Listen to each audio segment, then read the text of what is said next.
Al maestro Daniel Garay, internacionalista y académico de la Facultad de Estudios Superiores Aragón de la UNAM, y en un momento también queremos tener al coordinador del Laboratorio de Análisis en Comercio, Economía y Negocios, José Ignacio Martínez Cortés. Bueno, ya me dicen que ya lo tenemos. Muchísimas gracias a ambos, les agradezco. Y bueno, seguimos en esta discusión, tratar de enriquecer la discusión alrededor del tema económico, que de pronto se vuelve muy denso, muy pesado cuando empezamos con esto. Pero bueno, me gustaría empezar contigo, Daniel Garay, y pedirles, por cierto, una opinión, que su opinión dure un minuto 30, para hacer más dinámica esta mesa a debate. Yo preguntaba hace un momento y me gustaría repetir para arrancar este primer saque es, ¿qué tan complejo podría llegar a ser diversificar los acuerdos o la economía de México, hablando en términos de acuerdos internacionales, pensando en que se tienen más de 14 tratados con 50 países, que suena muy fácil, ¿no? Suena muy fácil, pero a la hora ya del intercambio comercial, pues ahí ya empieza lo difícil, sobre todo teniendo en cuenta más de 40 años enfocándonos nada más como que al mercado estadounidense. Arranco contigo, Daniel Garay, adelante.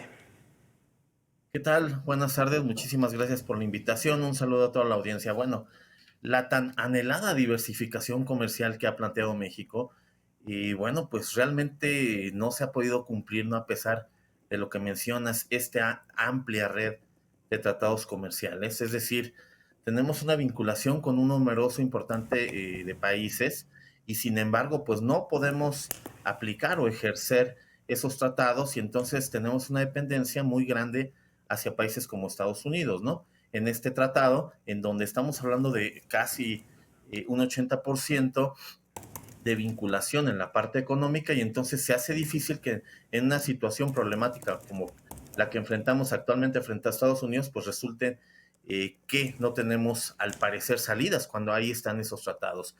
Pero tenemos que hablar un poco de esta parte histórica, porque nosotros mantenemos un proyecto de nación, ¿no? Claro. Prácticamente desde la década de los 80, en donde nos hemos centrado a la región de Norteamérica, es la elección que tomamos. Pero hay otro punto importante que no se menciona muchas veces, y que además, obviamente, de que nuestro país ha tomado esta decisión de enfocarse hacia la región de Norteamérica, también tenemos que considerar la parte de los empresarios.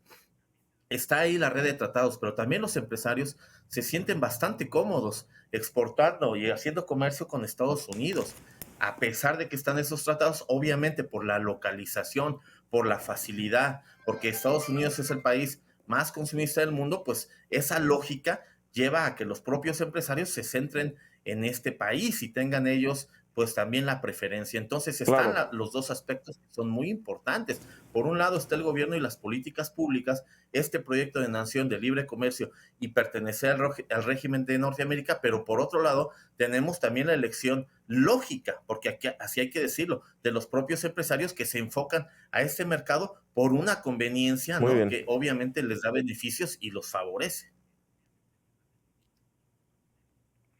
Muy bien. José Ignacio, la anhelada diversificación, me parece interesante cómo lo plantea. Los empresarios también buscan beneficio, ¿no? Sus propios beneficios, muy cómodos, dice. José Ignacio, adelante.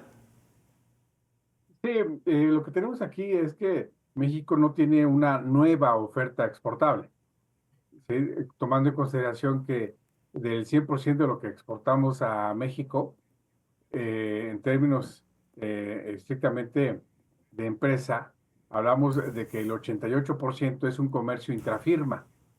Entonces, ¿esto a dónde nos lleva? Lo pongo en este aspecto. México tiene, en números absolutos, 37,000 empresas exportadoras. De estas 37,000 empresas exportadoras, estamos hablando de que 31,000 tienen una fuerte relación con Estados Unidos. De estas 31,000, tenemos a su vez que 29,000 tienen una fuerte relación directa, indirecta e intrafirma con Estados Unidos. Entonces, por más que quiera diversificarse, uno, no tenemos Sí. un nuevo espectro exportador. Dos, no tenemos una nueva oferta exportable. Y tres, también hay que decirlo con todas sus letras, pues tenemos un empresario, tenemos una empresaria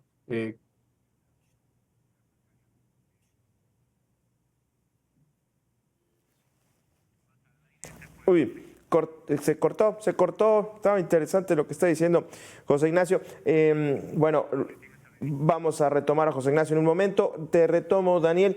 Ahora, planteando esto, qué interesante estos datos que estaba dando José Ignacio. 37,000 empresas exportadoras, de estas 31,000 pues tienen relaciones con Estados Unidos indirecta e indirecta, más de 29,000 lo tienen. Difícilmente un empresario que ve ganancias, que ve utilidades, que ve pues como dice el lema, en Estados Unidos, business are business, ¿no? El negocio realmente en Estados Unidos son los negocios.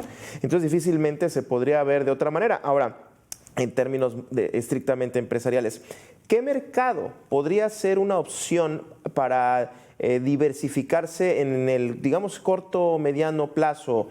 Daniel, el mercado latinoamericano, hace un momento coincidía con, con nuestro invitado anterior, que el mercado latinoamericano, pero no sé si el europeo, inclusive el asiático, que están ahí también. Daniel. Sí, definitivamente, bueno, pues lo mencionaba también el otro panelista, ¿no? Necesitamos modificar la estructura que tenemos de exportación. Toda la estructura está dirigida hacia Estados Unidos, pero efectivamente tenemos otros mercados que pueden resultar ser muy atractivos. Efectivamente tenemos a los países latinoamericanos con quienes tenemos tratados de libre comercio con casi todos, y en especial es muy atractiva, por ejemplo, la Alianza del Pacífico, porque nos permite conectarnos con países latinoamericanos que miran hacia la región del Pacífico. Sí, también tenemos la Unión Europea, el acuerdo del Telecum, además del acuerdo de la Asociación Europea de Libre Comercio. Ahí tenemos comercio con casi todos. Pero creo que este mercado asiático, ¿no? Hacia el Pacífico, creo que es uno de los más atractivos. Entonces, podríamos ligarnos a través del acuerdo de la Alianza del Pacífico o el acuerdo de asociación transpacífica del que también formamos parte y que nos permite conectarnos con estos mercados asiáticos, además, por supuesto, de Australia, ¿no? De este mercado. Entonces, creo que por ahí nosotros pudiéramos tener una oportunidad importante, siempre pensando y teniendo en la mira que va a ser muy difícil quitarnos el bloque norteamericano de la vista, pero sí por lo menos reducir en un porcentaje muy importante esta dependencia, porque justamente lo que sucede es que cuando nos enfrentamos a una problemática como la actual, pues no sabemos hacia dónde mirar y tenemos que tener una estrategia muy clara hacia otros mercados, Claro. para que México, bueno, ante estos escenarios pudiera, ¿no? Diversificar finalmente pues esta oferta exportadora y mirar hacia otros países con los que también no vamos a tener ningún problema de aranceles. Entonces creo que la Alianza del Pacífico y el Acuerdo de Asociación Transpacífica serían una muy buena salida para México en un mediano plazo al menos, mientras que, bueno, pues intentamos reducir esta dependencia que, como ya dijimos, es muy difícil, ¿no? Y bueno, pensar en otros mercados como el chino, pues sería difícil, ¿no? Porque justamente, pues estas cláusulas que tienen tratados como el propio TEMEC nos conducen, ¿no? A que no podemos tener acuerdos, ¿no? De libre comercio con este tipo de países, pero sí podemos voltear a Claro. ver a otros, también el mercado de Corea del Sur. Es decir, México tiene opciones, tiene salidas, pero no sería, por Bien. supuesto, un corto plazo, ¿no? Pero sí México tendría que plantear estas estrategias. Bien. José Ignacio, te recuperamos. Me gustaría que cerraras la idea que quedó ahí al aire y incluyeras, lo pongo en la mesa porque nos vamos a ir a la pausa, sobre qué mercado puede ser una buena opción para diversificar. Ya lo comentaba hace un momento Daniel. Voy a la pausa y regresamos contigo, José Ignacio. La referencia sobre las más de 37,000 empresas exportadoras y que de estas más de 31,000 tienen relación con Estados Unidos, difícilmente se podría cambiar. Y me gustaría plantearlo de una vez para seguir con el tema. Ya Daniel lo comentaba hace un momento sobre cuáles serían los mercados factibles para poder plantearnos una relación más diversificada en términos económicos. Adelante, José Ignacio. Sí, aquí la cuestión es que no tenemos estrictamente empresas nacionales fuertes que puedan tener presencia en otros mercados. Son muy contados este tipo de empresas. Realmente tenemos 9 empresas como tal que pueden tener presencia in- internacional. Si hablamos hacia otros países, por ejemplo, es América Latina, donde exportamos solamente el 1.9% del total de lo que vendemos en el mundo, no es mercado América Latina. Fíjate. Bien. El único país Sí. al cual le podríamos vender es Brasil, pero con Brasil tenemos una fuerte competencia.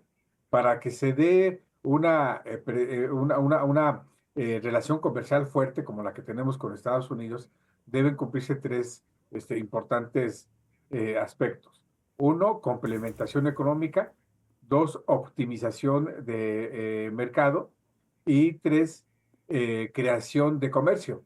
Con América Latina no lo tenemos, mucho menos con Europa.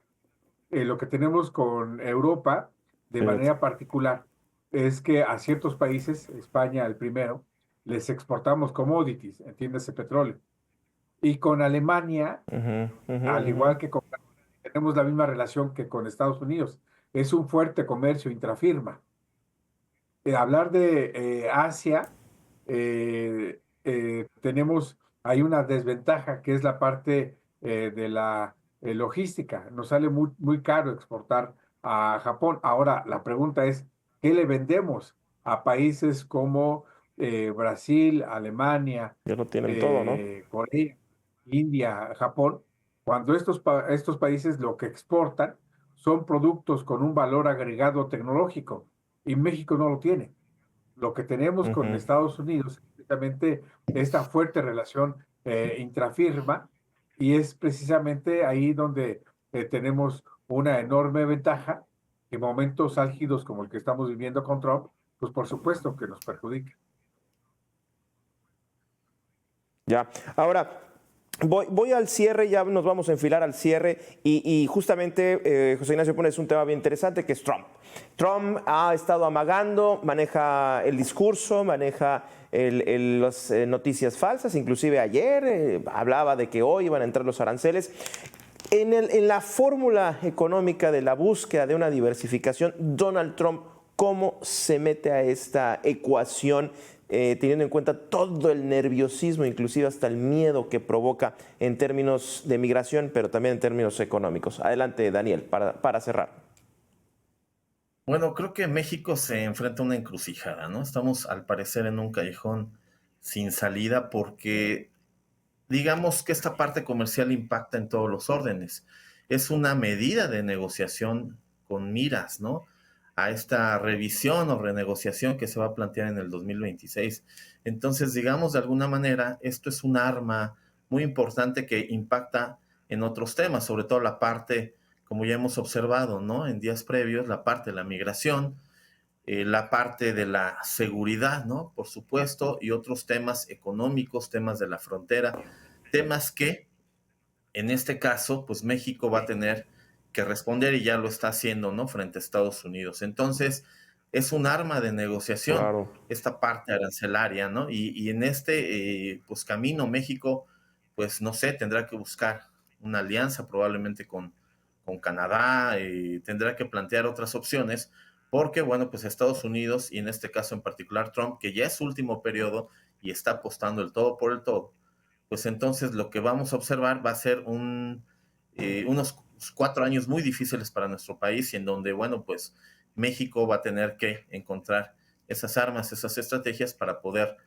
eh, pues, enfrentarse a una negociación tan dura como la que está planteando Donald Trump, ¿no? Entonces, creo que 2025 va a servir justamente para que Trump trate de imponer sus condiciones a México y tratar de plantear un TEMEC aún más favorable todavía que el que había planteado durante su primera gestión, ¿no? Creo que Sí, sí. México pues va a tener un año muy interesante en ese sentido y muy difícil Bien. en muchos términos. Pues lo cierto es que vamos a estar platicando con ustedes si es que va a estar tan álgido en términos económicos. José Ignacio, para cerrar.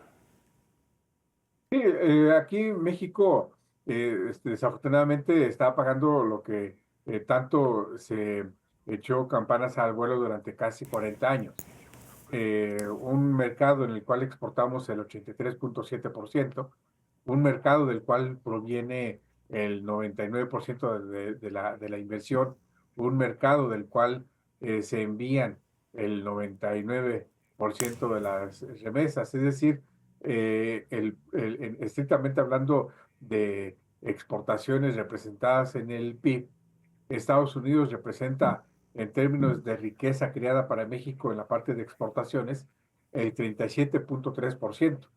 De ahí es que Trump, al cual se lo ubica como el malo de la película, realmente no lo es, en el sentido de que es todo un estratega, viendo que está haciendo que la economía mexicana es muy débil y por lo tanto aprovecha esta enorme ventaja para la Casa Blanca, y es ahí donde está la encrucijada para México.